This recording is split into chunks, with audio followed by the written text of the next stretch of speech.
I suppose there are no simple ways of understanding some of what we've been watching unfold before our eyes over the last couple of days. For now, though, we'll try to make sense of the situation, bringing the latest from the ground in terms of the looting that continues largely unabated in KwaZulu-Natal. Police in Lamontville are struggling to bring order after a Bidvest warehouse was looted. Some have made off with bulk goods. For more on the latest, let's take you to our reporter, Pelane Phakgadi, who's on the scene there for us tonight. Pelane, it's been unbelievable watching some of those scenes this afternoon. And part of the difficulty becomes that we have known what has been happening for a number of days. The assumption would be that the law enforcement officers by now would be able to preempt where they needed to beef up their presence. That's not happening. That is definitely not happening, Kathy. As a matter of fact, we, as the media, seems to even find these places where people are looting first before the police do. And we don't even get any kind of calls where they say they are busy looting at Lamontville. So we'll be driving around and this is what we'd find. But of course, as you were rightly putting it, the police here trying to put some law and order, and this truck was here to get, of course, some loot in the area. And if you see the number of vehicle lights going all the way back, these are vehicles that were in the area to try and loot. So the police now have seemingly managed to get people to start moving from inside the warehouse. They are coming through with the police here trying to bring about some order, and in their hundreds, and they have been working out since we began speaking with Stephen Groothuis.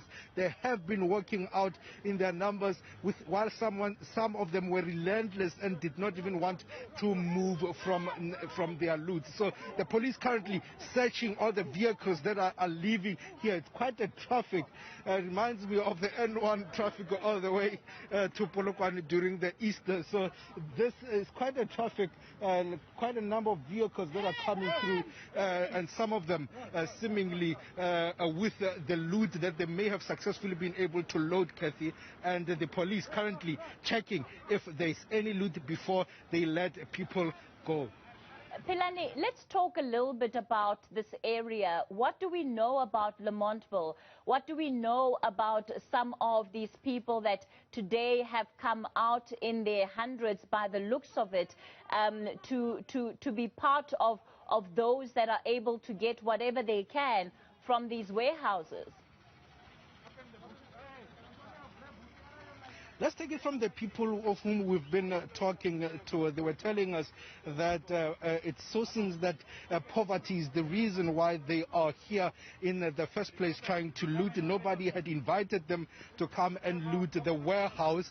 The area in itself seems like a location to me when we were driving around. On the other side, there were quite a number of people who were also trying to protect their private properties as we were driving in here. But this area in itself, as far as we know and we are told, is that there is statistics of high unemployment, and then that in itself is what the people were telling us through the vox pops that we got here on Newzroom Afrika, telling us that they were hungry, it is poverty, and they came here to get what they can, and because they do not have money to purchase the basics. And one of the other points I think it is important to put through, Kathy, is that one person who we talked to was telling us that they had tried their level best really to ensure that they avoid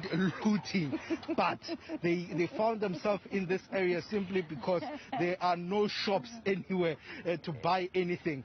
So the issue is around buying. There is no shops because all shops are looted, and they want to come through and take the basics. Sorry, Pelane, I didn't mean to laugh there, but I'm seeing the gentleman in the bakkie who's getting rid of the items that were packed in this vehicle, obviously aware of the fact that the roadblock effectively a little bit further up the road will prevent him from getting through. And that's what some other people also seem to be doing tonight.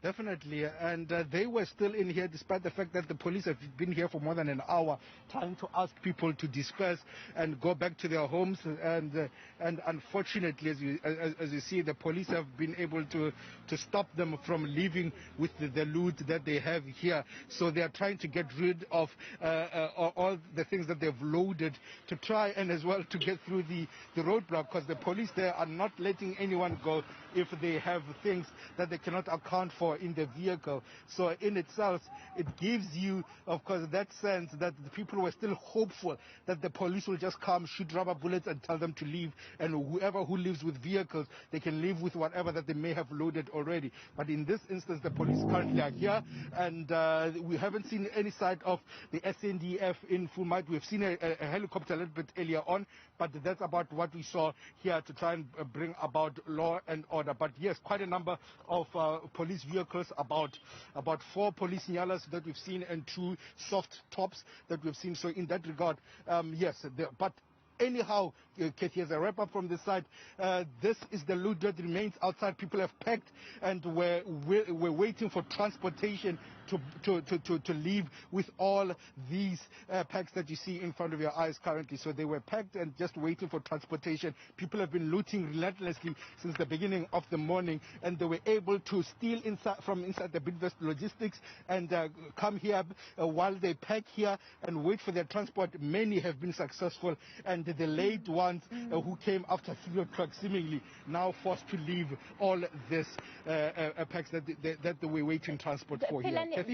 Just before I let you go, one of the questions that we've been grappling with is what is leading to these protests, who is driving these protests. It's just some of the questions that we've been asking. As far as you can tell, from the community in Nearbank, was there anyone specific, was there any group specifically that had coordinated this to say, at such a particular time, we are all going to the Bidvest warehouse? Is that what happened?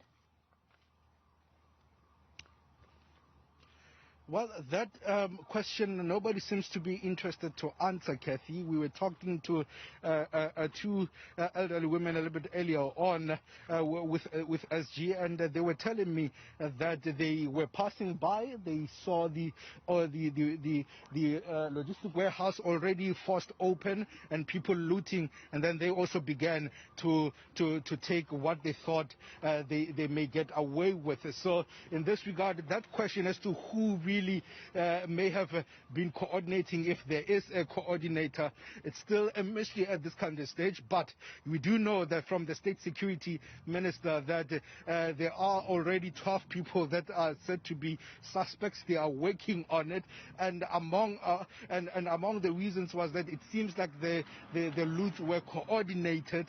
Well, that's what we hear from government, and then the investigations are underway. But from the look from here on the streets, no, we have not heard anything like we heard from Jabulani Mall, Maponya Mall, actually last night when Zianda Ngoba, our colleague, was talking to one gentleman who revealed Tulane was part of the people who were looking to coordinate all the loot in the Soweto area. So yes, Kathy, currently, we have not heard if there's any one person or groups who have been coordinating these loots in the KZN area as formal as yet. All right, Pelane Phakgadi out in Nearbank. Those are the scenes then of different consumables, perishables that are lying in the streets this afternoon following what was a break, effectively the ability to break into the infrastructure at Bidvest, one of the Bidvest factories, and